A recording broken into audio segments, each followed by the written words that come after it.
Before I talk about Big Visions, I just want to set the scene or the landscape a little bit about what we discovered and kind of led to us creating the Big Vision series. Probably nothing that is not well known within the education community, but unfortunately, historically, there's been a limited number of children's books that feature diverse characters. Thankfully, we're seeing the tide of this change, which is really wonderful. But certainly prior to even kind of 10 years ago, a lot of the stories out there were quite outdated. They were quite uninspiring. Some of them, really quite problematic in the way that they portrayed people with disability or people with differences.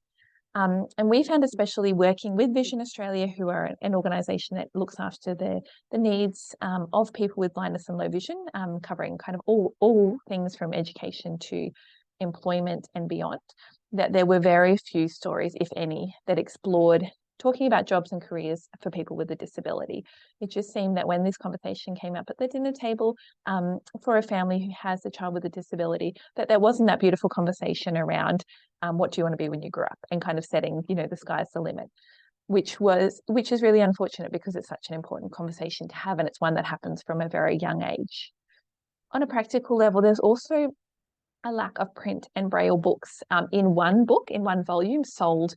Actually, we found out in making Big Visions that we were the first to commercially sell a braille and print book together in Australia ever, which was quite amazing. And we're obviously very proud to do that, but we wish that it hadn't taken until 2023. And even in the audiobook field, while we've seen a huge rise in audiobooks, which is wonderful, there certainly in terms of children's books, there is not as many as there are in the adult space. So just changing that. These have been some of the things we've kind of set out to do. So we set ourselves the challenge. We wanted to tell 3 aspirational real life stories. We didn't want them to be dry. We didn't want them to be boring, we really wanted them to be funny, cheeky, really Australian stories that people could relate to on any level. And we wanted to give young Australians role models that can help them to believe that they can be whatever they want to be. So that was the challenge. We also challenged ourselves, which we didn't realize would be such a challenge, to make these books available in braille. So to have braille on each page, to have every single word that appears in print also in braille. So the journey has taken us from 2019 was when we first received some funding to start the series. To March of this year was when we first published our first book, Surfing in the Dark. And throughout that time, obviously navigating COVID and all of those things, but also just learning as we go, because we're not publishers, we're a library, and just trying to understand how we could bring these books to life. Before I continue, I wanted to share a short video featuring the protagonist of our first book, Matt Formston. So all going well.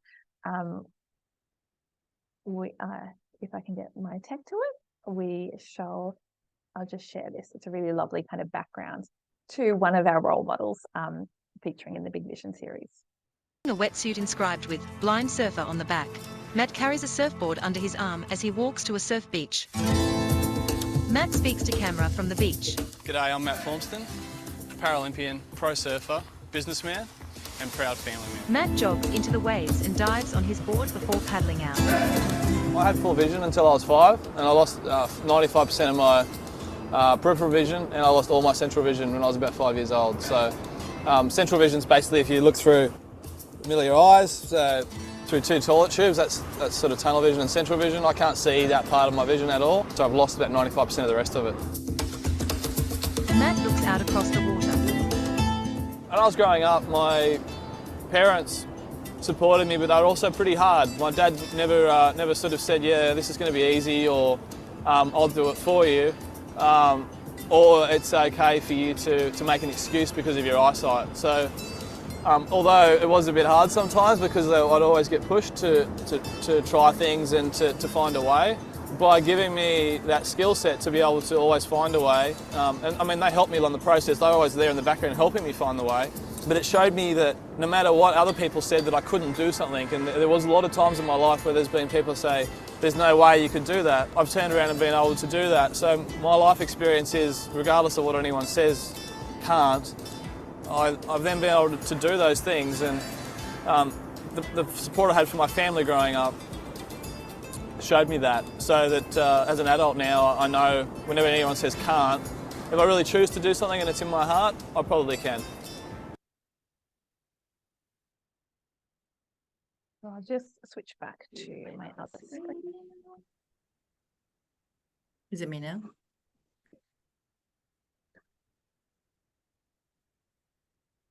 Sorry. Just thanks for the video, Sarah. I remembered talking to Matt's mum, how she was always kind of saying, oh, Matt's going around the world and telling everyone how I've been this hippie mum, letting him do whatever he wants, but actually I was quite strict. So yeah, it just makes me smile.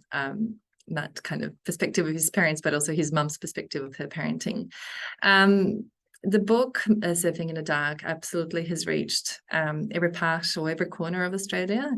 Obviously, we're very thankful to PETAA, Primary English Teachers Association Australia, because they've created this book into a teaching unit, making it available to hundreds of schools and teachers around the country, and ultimately students, to engage with this story and really kind of to challenge some of their thinking, but also to find I suppose inspiration or empowerment or a positive role model that they can lean into and kind of get kind of a bit of that push in the back if whatever the next challenge they'd like to kind of tackle on.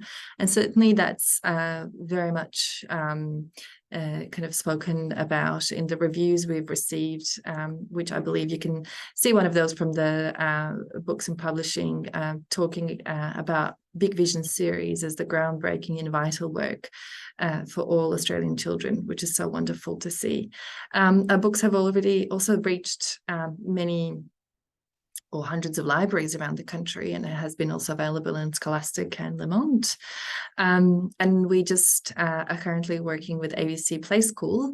The book is going to be read as the part of the Play School story time, and will be aired towards the end of the 2023, potentially in December, which is so wonderful. For all of you watching this webinar, here's the little sneak peek to the Play School story time to let you know that Humpty Dumpty will be wearing a rushie and will have a surfboard, which is so cute. So yeah, certainly the success of the book has been absolutely wonderful, and it did have a wonderful media coverage as well. Certainly not something we've expected, but very, very grateful for. Obviously available in major bookshops and retailers, the first book, but also our second book that we've released not that long ago, which was in early July of 2023. Talking about the Primary English Teachers Association, there are a few, Sarah will show you just a screenshot of a few pages of the teaching unit, and it's something absolutely you can find as subscribers and use in your class.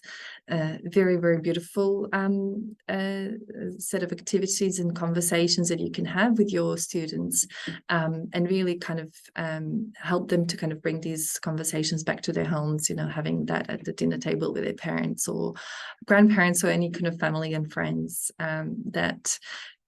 Disability is never really a single identity. It is really all about celebrating you as a person and really celebrating for, like Matt says, whatever's in your mind and your heart you want to achieve is something you can do. And in saying this, these books are absolutely not shying away from difficult topics and difficult moments that Matt, for example, has experienced during his time in school, what we call now these days bullying. And yeah, he certainly has experienced a lot of that, but just how he kind of past judgment and low expectations held by everyone else and passed through that and achieved and to be a very successful businessman as well as the sports person.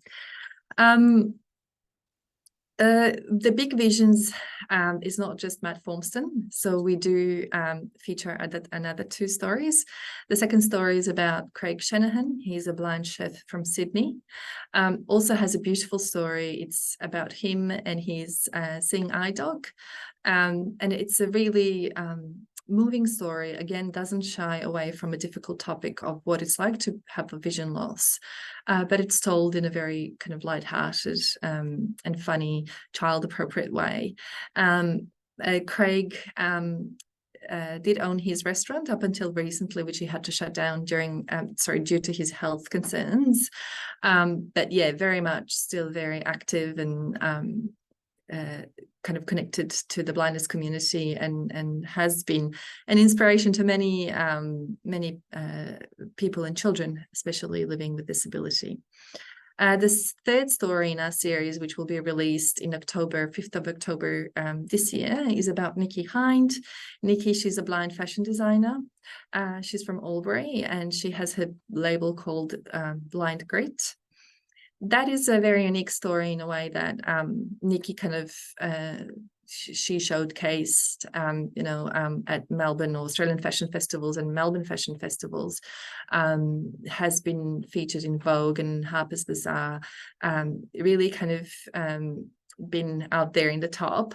But it's she ultimately, as she says to her, I'm just a mum that has lost her vision and doing what I know to do best, which is fashion.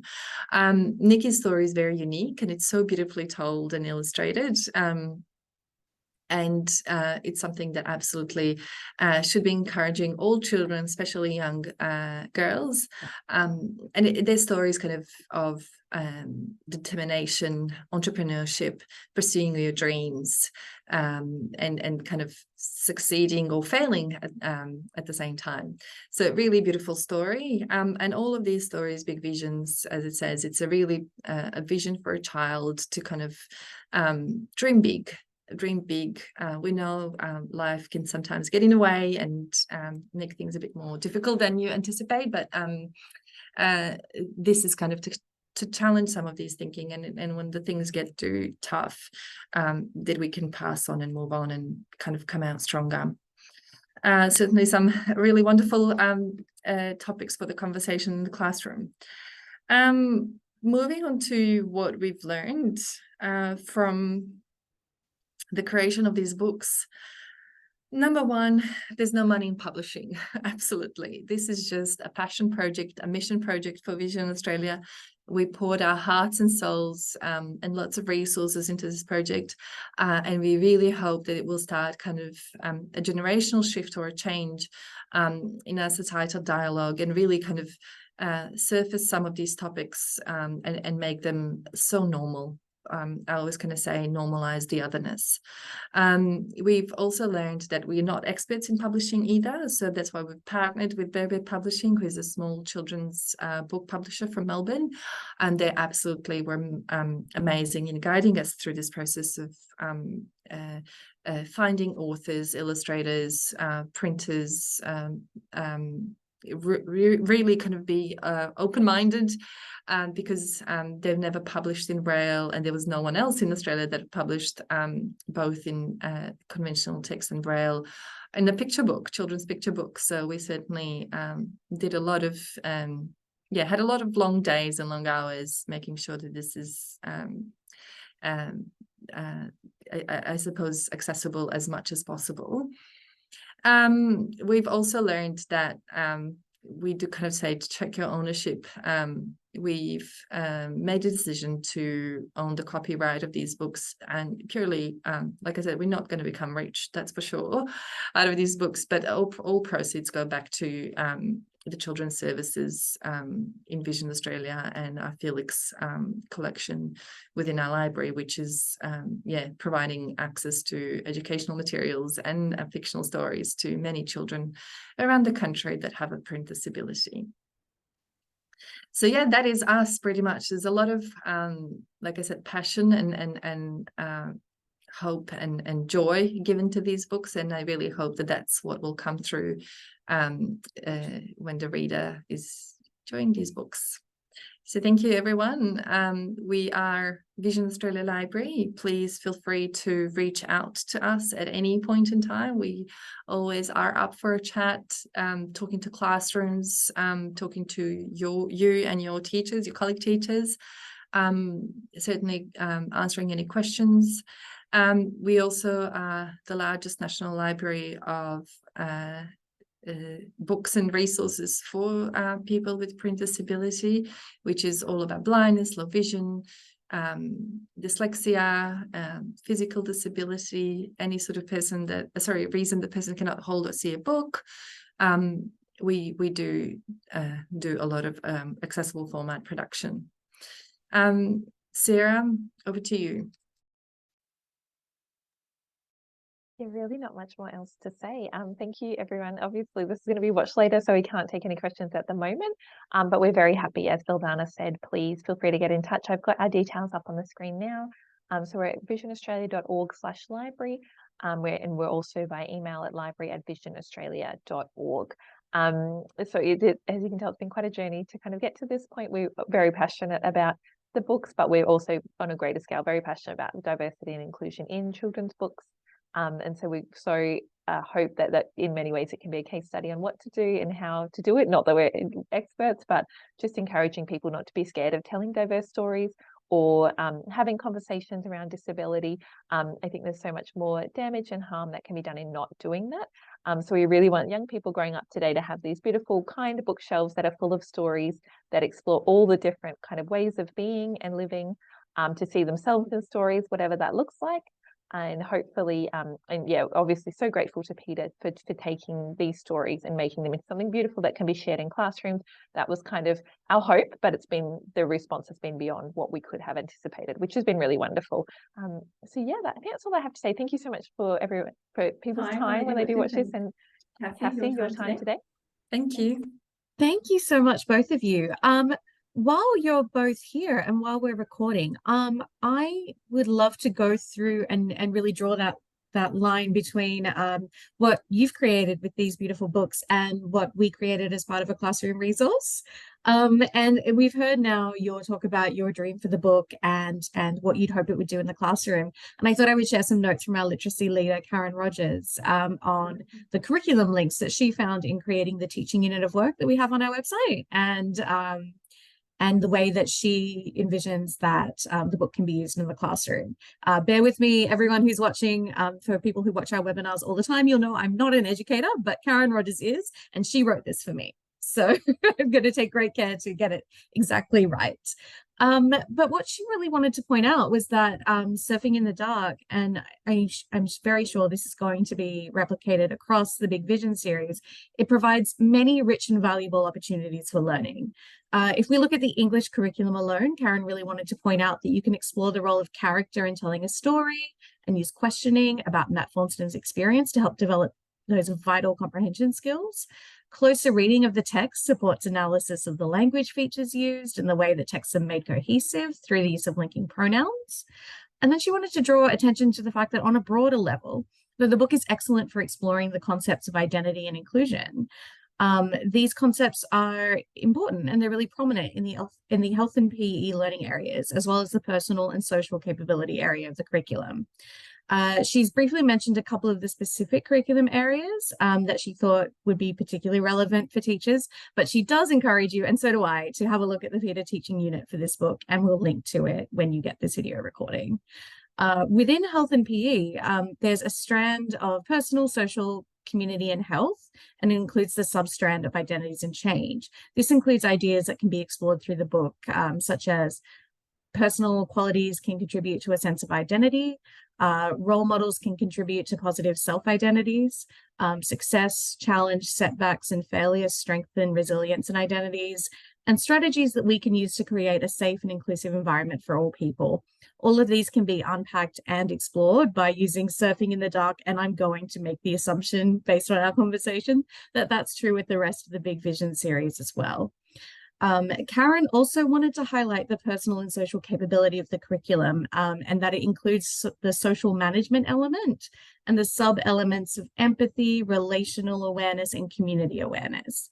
Each of these sub-elements have strong connections to the book and will prompt rich conversations, I can speak, rich conversations that can help develop this quality in an authentic way. She's flagged a few. So we've got empathy, relational awareness, community awareness. So looking at an understanding of the role of advocacy in society, taking responsibility for social, physical, and natural environments, supporting students to recognize the value of their relationships and examine what makes relationships work, learning to participate in positive, safe, and respectful relationships, defining and accepting individual and group roles and responsibilities, and supporting students to understand and recognize the emotions, abilities, needs, and concerns of others, and develop the understanding about how respecting the perspectives, emotional states, and needs of others is essential to social interactions. So there's a lot that you can unpack just from one of those books in the series, and there's a lot that you can do in the classroom. The opportunities are really broad, they're really exciting, and bringing in books that do cover such, they bring such representation to so many people that don't have them. They make it so much easier for us to understand our own perspectives as well as other people's, and there's a lot that you can do in the classroom, and we're really excited to be able to help bridge that gap between a book that sits on the shelves and what you can do in the classroom. So please have a look at the unit. Don't take my probably garbled explanations for it. Go check out the unit. And thank you so much, Sarah and Vildana, for your time. It's been really wonderful to hear your perspective on the book as well. And I like that we can bring both sides together to have a bit of a conversation about it. So thank you so much. Thank you. Pleasure. Thank you. Amazing. Thank you everyone for joining us wherever you are, whenever you are. It's always lovely to have you at a PETAA webinar. Please stay tuned for our next ones. You can find them on the upcoming webinars tab on our website, and we look forward to catching up with you live or on demand soon. Thank you so much. Alrighty.